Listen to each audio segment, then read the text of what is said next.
Hello and welcome to another MiHow2 video. My name is Tom Clark. I am your host, and on today's How-To, we're going to show you how to replace a bladder bag in a towable accumulator. You have to use the proper assembly and disassembly, and helping us out is going to be Mike Baldwin. He is with Freudenberg Dichtomatik. Mike, how are you? I'm doing great. How are you? I'm excited, man. We got a lot going on here. We're going to be working with this accumulator, but what we're actually doing today, it's universal, the kit that we have, correct, for this? I mean, it'll cover like 90-95% of the accumulators out there. Absolutely. And speaking of the kits, when we do replace stuff, what are we actually going to get in the kit that we're going to be replacing? In the new kit, you're going to get a new bladder bag, Okay. a new O-ring, Right.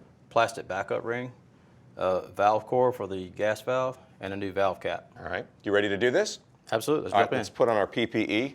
You want to make sure that you're wearing the proper PPE each and every time for whatever the job calls for. Safety is always priority number one. Okay, if you're ready to go, I'll help you and follow along. All right, first of all, you want to make sure that you're disassembling and assembling your accumulator in a clean environment.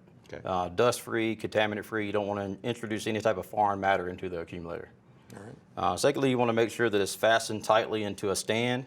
It could be any type of stand that will properly hold an accumulator to keep it from spinning while we're working on it. Yeah, we got a lot of tools. We don't need anything moving around, do No, we? not at all. All right, what's the first step? The first thing you want to do is, using proper discharge techniques, you want to remove the gas valve and bleed off any pressure that's in the bag. Okay, all right. Being that this is a bag that you're not going to use any longer, you can remove the valve stem. All right. Next, you want to remove the lock nut on the gas valve. All right. So we're going to push from this end and we're going to pull it out from the fluid port body. What's now up we're next? ready to leave the gas in and move down to the fluid end. Okay. Using an Allen wrench, you want to remove our bleeder valve from the poppet valve assembly. This is going to relieve any type of pressure that's built up in that poppet valve. Okay. Next, we want to use a spanner wrench and remove the lock nut from the poppet valve assembly. Now, we saved those. This is not something that's going to come in the kit, so we're going to use that for later. Absolutely. All right. Also move the metal spacer. This is, notice that when you remove this, there's a lip on here. This lip needs to go back into the accumulator shell in order to help center the fluid port poppet valve assembly. Next, using your rubber mallet, you want to tap on the poppet valve assembly and push it into the body of the accumulator. Now, we're going to reach in here and remove the Teflon ring, Okay. the O-ring, and the metal spacer.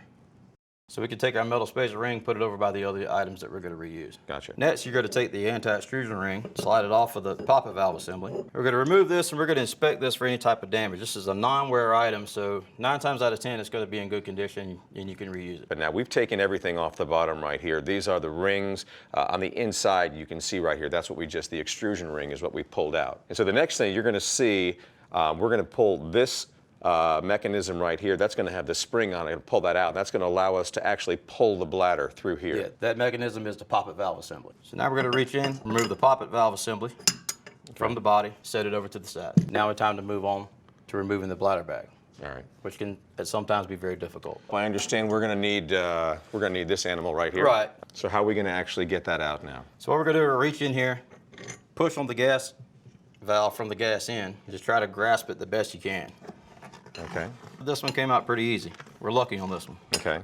But you might need something like this just in case. Absolutely. Okay. Now what you want to do is you want to take this bag and you want to look it over real well. Look for any type of sharp objects, any type of contaminants that are sticking to the bag, because these are reasons that this bag failed. So that just makes me to ask this next question. If something got in there to fail, then we need to inspect the inside of the accumulator as well. Absolutely. Okay. What we want to do is take a flashlight. We'll look in there. Again, you're looking for any type of foreign contaminant, sharp objects, anything that could have got into the system, something that you think would puncture the bag. Actually, it looks clean. I think we're good.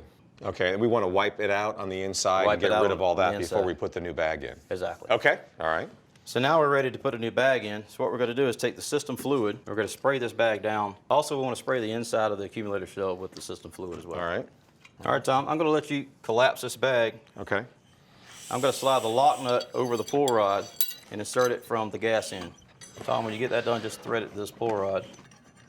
Now, while someone pulls on the gas end, you want to have someone on the fluid end feeding the bag into the system. Now we're going to slide the lock nut over the gas valve, and tighten the lock nut and remove the T-handle. And insert the valve core back into the gas valve. We take the poppet valve assembly and insert it back into the fluid port end. slide it back into the accumulator shell. Now that's going to go in first before we replace anything that we took out earlier, correct? Absolutely. All right. Next, we're going to take that anti-extrusion ring that we saved earlier and insert it back into the accumulator shell and slide it over the poppet valve assembly. Once it's over the poppet valve assembly, pull the poppet valve back through the fluid port body.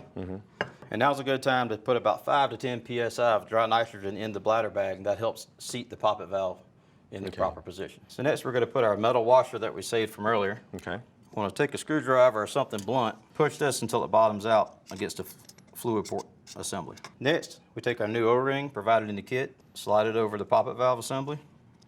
You also want to use a blunt object when you're installing this O-ring too, without any sharp edges. You want to push that O-ring back in place gently. Be sure not to roll it or twist it while you're doing it, but you want to push it back in until it bottoms out as well. Okay. Next, you want to install the plastic backup ring, followed by the metal spacer ring. Notice we're putting it in with the lip facing into the body, followed by the lock nut. And we'll use our spanner wrench once again to tighten that down.